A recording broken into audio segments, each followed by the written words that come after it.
अस्सलाम वालेकुम, नमस्ते, सत श्री अकाल। कैसे हैं आप लोग? उम्मीद करती हूँ ठीक होंगे, खुश होंगे। मैं हूँ हज़ीक अली और मेरे साथ हैं तारिक नियाज़ी। अस्सलाम वालेकुम, नमस्ते, सत श्री अकाल। उम्मीद करता हूँ ठीक होंगे, खुश होंगे। दोस्तों जहाँ रहें खुश रहें, माँ बाप का ख्याल करें क्योंकि माँ बाप है तो सभी कुछ है। आज की हमारी वीडियो है बहुत ही इंटरेस्टिंग G20 से रिलेटेड काइट फेस्टिवल से स्टार्ट करते हैं अपनी वीडियो को। Let's start. ओके गाइस, तो वीडियो का टाइटल है इंटरनेशनल काइट फेस्टिवल 2023 गुजरात से स्टार्ट करते हैं।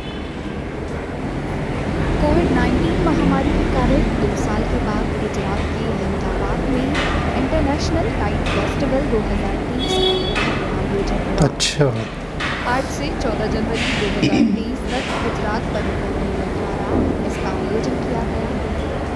इस अंतर्राष्ट्रीय इंटरनेशनल फेस्टिवल होता है। अहमदाबाद के साबरमती रिवर फ्रंट पर गुजरात के राज्यपाल आचार्य देवव्रत इस मौके पर गुजरात के मुख्यमंत्री और पर्यटन मंत्री कार्यक्रम स्थल पर G20 के सभी देशों ने अपने देश के झंडे के साथ लगे। यह अंतर्राष्ट्रीय पतंग महोत्सव वन अर्थ की G20 पर आधारित है। साथ ही अंतर्राष्ट्रीय G20 की पतंग थीम महोत्सव पर में आए हुए G20 देशों के साथ साथ दुनिया भर के पतंगबाजी के शौकीन लोगों ने नेपाल,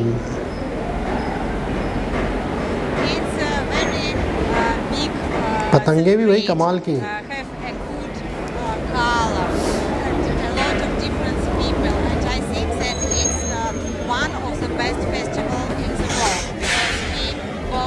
वर्ल्ड का सब different festival, more fun, more enjoy. अच्छा, repeated. And I saw that whole city became more beautiful and more cleaner, and this festival became more better organized. It's very amazing. I love it because it's totally different. It's very amazing. In Denmark, you're just on a beach and people just show off.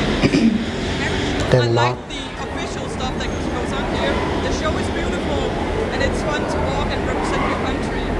And I think it's very well planned.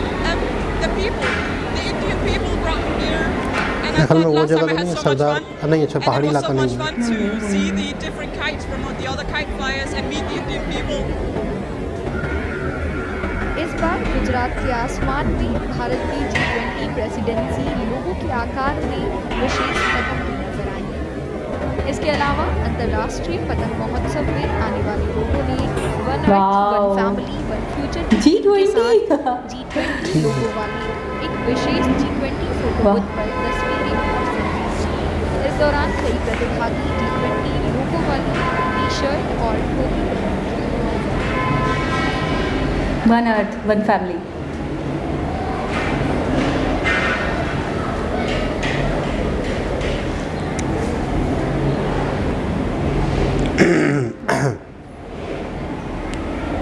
वाह भाई वाह, unique, very unique. वाह। कि जी जनाब, बहुत ज़बरदस्त। अक्सर मैंने वीडियो में कहा है या कहता हूँ या देखता हूँ तो फील होता है कि इंडियंस जो है वो सेलिब्रेशन वाला एक कंट्री है। मतलब ऐसा लगता है कि बस कहीं पर भी किसी भी चीज़ को किसी भी तरीके से सेलिब्रेट किया जाए, बड़े अच्छे तरीके से उसको एंजॉय किया जाए। अब G20 का जैसे पूरा एक साल चलेगा, मुख्तलिफ़ किस्म के इवेंट्स होंगे, मुख्तलिफ़ किस्म की कॉन्फ्रेंस होंगी, मुख्तलिफ़ किस्म के लोगों का आना जाना होगा। अच्छा, मुझे तो ऐसा लग रहा है G20 एक मतलब एक साल के अंदर इवेंट्स का एक पूरा एक साल है। मतलब पूरे साल मुख्तलिफ़ किस्म के इवेंट्स। अच्छा, पतंगबाज़ी एक बहुत ही कलरफुल, बहुत ही अच्छा लगता है। मतलब पतंगबाज़ी एक ऐसी चीज़ है जो बच्चों से लेके बड़ों से लेके बूढ़ों तक को अच्छी लगती है।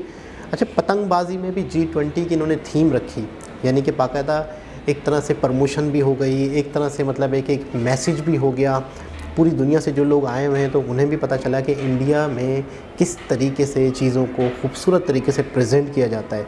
लेकिन वाकई मैं कहूँगा, कोई भी चीज़ हो, कोई भी एक त्यौहार हो, कोई भी मौका हो, अपने कल्चर को रिप्रेजेंट करना, अपने कल्चर को दिखाना, अपने कल्चर को दुनिया के आगे शो करना। आपको पता है, लाहौर में मैंने सुना पाबंदी लगी थी, लाहौर में पतंगबाज़ी होती थी, लेकिन उसमें बाकायदा ऐसा लग रहा था कि अपना गवर्नमेंट जो है मतलब नहीं चाहती कि पतंगबाज़ी हो, लेकिन पतंगबाजी के नुकसानात भी होते हैं, जो कांच वाला धागा होता है उसमें बाकायदा लोगों के साथ मसले मसाइल भी होते हैं, तो इस वजह से पतंगबाजी पे पाबंदी। लेकिन जब आप इस तरह से एक पूरा मैदान दे देते हैं किसी को, वहाँ पर मुख्तलिफ़ किस्म की पतंगबाजी होती है, लेकिन वहाँ पे यहाँ पर तो मेरे ख्याल में वो वाला धागा होगा ही नहीं। या तो सिर्फ़ और सिर्फ कल्चर को दिखाया जा रहा है, बहुत ही खूबसूरत तरीके से एक दुनिया को पैगाम दिया जा रहा है कि इंडिया ये है, इंडिया की शक्ल ये है, इंडिया की छवि ये है। दुनिया में जब लोग वापस अपने अपने कंट्रीज़ में दुनिया के लोग जाएंगे तो बाकायदा वो एक अच्छे मैसेज को, अच्छे पैगाम को लेके जाएंगे कि यार हमने ये यादें, ये लम्हे इंडिया से लेकर आए हैं, तो अपने वहाँ पर भी ये लोग शेयर करेंगे। अच्छा, सेलिब्रेशन का मुझे लगता है हमें सीन ही नहीं आता। जब मैं इन लोगों को देखती हूँ किसी भी चीज़ को सेलिब्रेट करना है, किसी भी चीज़ को मनाना है, किसी भी चीज़ को रिप्रेजेंट करना, मैं बोलती हूँ कमाल है, मतलब ये बहुत मतलब हमें नहीं पता, हमें वाकई नहीं पता, हमें बहुत कुछ सीखने की ज़रूरत है। मुझे ऐसा लगता है कि हम बिल्कुल ही खाली, हमें बहुत कुछ सीखना है, बहुत कुछ ऑब्जर्व करना है, और हम इनसे बेहतर कौन हो सकता है जो हमें सिखाए या हम जिनसे सीखें। कॉपी पेस्ट ही कर लें फिर भी बहुत फ़ायदा होगा हमारा। अच्छा, मैं थोड़ा सा गोवा, इसके दौरान मुझे गोवा इंटरनेशनल वाली बात याद आ रही थी कि यार उसके अंदर किस तरीके से वाटर सैल्यूट पेश किया गया था बाकायदा पूरे एरोप्लेन पे। तो वो चीज़ मुझे इतनी यूनिक लगी कि मेरे दिमाग में छप गई कहीं कि यार खुशी को सेलिब्रेट करना या किसी चीज़ के अंदर खुशी को ढूंढना, ये वाला खुशी वाला एलिमेंट ढूंढना, ये अगर सीखना है तो हमें इंडियंस से सीखना चाहिए कि हम मुझे ऐसा लगता है वो शायद बोरिंग चीज़ों में भी कुछ ना कुछ इंटरेस्टिंग निकाल लेते हैं। ये मुझे बहुत बड़ी चीज़ लगती है, बहुत बड़ी बात लगती है। मुझे ऐसा लगता है बहुत शायद ये जेनेटिक्स में है, ये शायद पूर्वज से मिला है, तरबियत में है, या शायद उनके डीएनए में है ये चीज़ कि हर कोई इंसान वैसे ही नहीं सोच सकता जैसा कि उनका एक थॉट प्रोसेस है, वो बहुत कमाल का है चीज़ों को रिप्रेजेंट करने का और लोगों को अपनी तरफ अट्रैक्ट करने का। अच्छा, ये जैसे कि हमने एक G20 की बहुत डिटेल्ड वीडियो देखी थी जिसके अंदर हमें पता चला था कि इंडिया को क्या फ़ायदा होने वाला है। प्रेसिडेंसी तो मिल जाती है लेकिन इंडिया क्या क्या करने वाला है, तो उसके अंदर बताया गया था कि इंडिया सबसे ज़्यादा अपना कल्चर रिप्रेजेंट करेगा, अपने different states, different products, different districts के अंदर छोटे छोटे इवेंट्स रखेगा और फॉरेनर्स को जानने का मौका मिलेगा कि इंडिया कितना रिच है, उसकी एक कल्चर, उसकी एक हिस्ट्री जानने का मौका मिलेगा और यही इम्पैक्ट वो लेकर जाएंगे। अच्छा, मुझे लग रहा था रवायती तौर पे जैसे काइट्स होती हैं वैसी ही होंगी, लेकिन मुझे अपने आप में काइट्स बड़ी यूनिक लगी। और फिर मैसेज के वन अर्थ वन फैमिली, जैसे कि हमेशा हमने देखा है कि इंडिया के कोई भी मिनिस्टर हो, इंडिया के कोई भी लीडर हो, तो वो इसी बात पर ज़्यादा निर्भर स्पेशस कर रहे होते हैं कि जी हमारा मकसद ये है कि हम पूरी दुनिया को एक परिवार समझते हैं। हम किसी को खुद से अलग या खुद से कमतर या खुद से अफजल नहीं समझते, हम सबको बराबर समझते हैं, हम सबको सेम तरीके से ट्रीट करना चाहते हैं कि एक फैमिली के अफराद होते हैं, उनको साथ लेकर चलना चाहते हैं। अभी कुछ दिन पहले मतलब कि एक जगह से मैं गुजर रहा था, एक अंडर पास होते हैं, आपने अक्सर देखा होगा कि अंडर पास से गाड़ी गुजरती है तो साइड में कुछ ना कुछ पिक्चर्स लगी होती हैं। एक मरतबा मोदी जी ने भी एक चीज़ एक इफ्तिताह किया था, तो पूरा हिंदुस्तान का कल्चर उसमें डाल दिया था, बाकायदा एक पिक्चर्स लगा के उनका कोई मकसद था।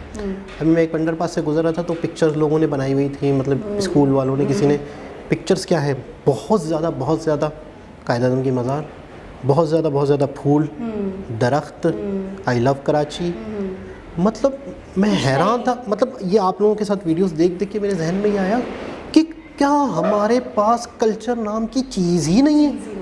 मतलब वहाँ के एयरपोर्ट में हम ढूंढ रहे होते हैं कि यार ये क्यों लगा हुआ है, उसमें धार्मिक हवाले से, उसमें कल्चर के हवाले से कहीं ना कहीं कुछ दिखता है। अब वो कह रहे थे ऐशनवी जी कि कहीं पर भी हम रेलवे स्टेशन बना रहे हैं तो हम ये देख रहे हैं कि उस रेलवे स्टेशन के इलाके के आसपास क्या बनता है उसको वहाँ रिप्रेजेंट करेंगे।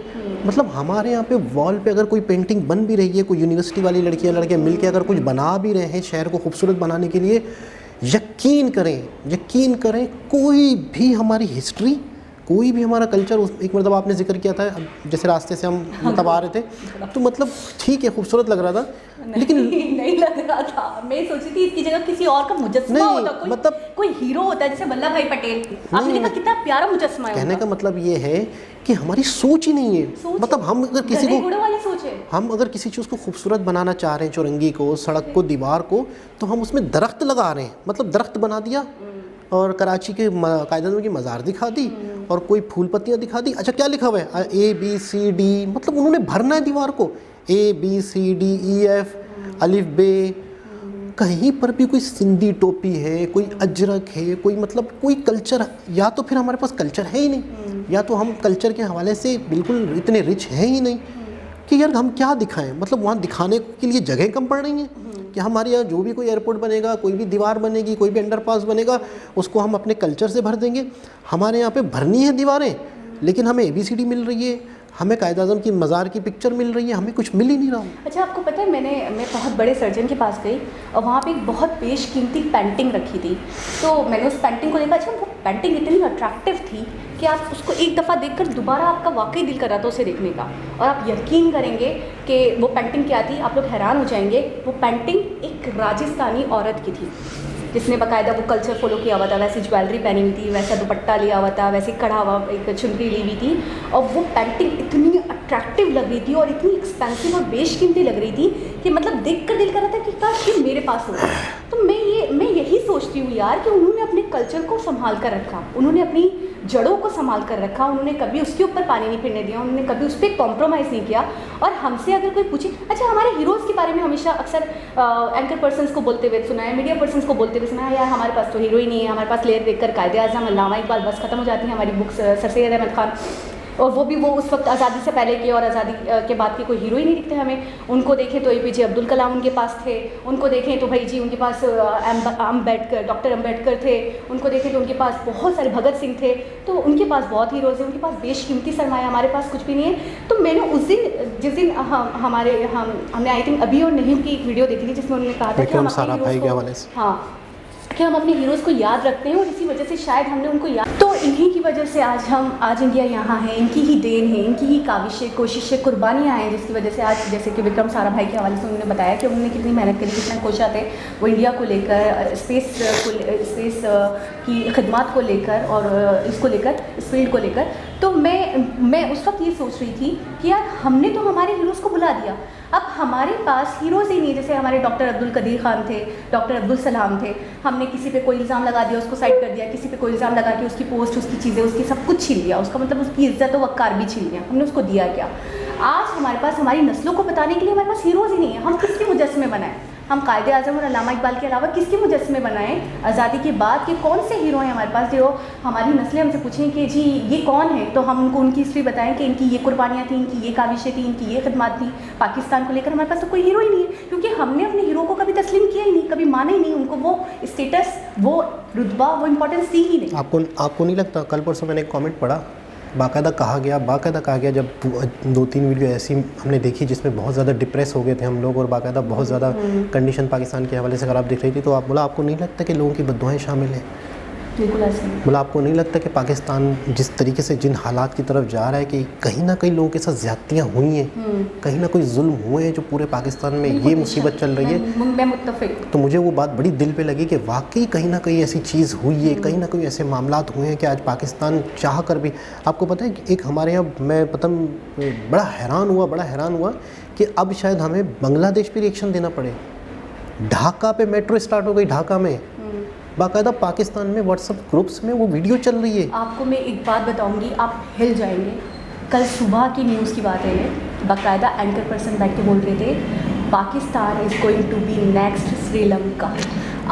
आप तसव्वुर भी कर सकते हैं कि कोई शो में ये बात बोल सकता था पाकिस्तान के बारे में, यानी कि, और उन्होंने वही हमारी वाली बात कही कि शवाहिद और चीज़ें और वो जो मसले मसाइल थे वो तो हमें बहुत पहले से दिख गए थे कि बैंकरप्ट हो चुका है, सब चीज़ें हो गई, इनको मैनेज किया गया था, लेकिन अब आउट ऑफ मैनेज हो गया, अब आउट ऑफ कंट्रोल हो गया, यानी फेक तरीके से छुपा दिया गया कि आपके साथ ये प्रॉब्लम हो गई है, लेकिन उसको ढांप दिया गया। लेकिन कब तक जब आप अंदर से खोखले हो चुके हो।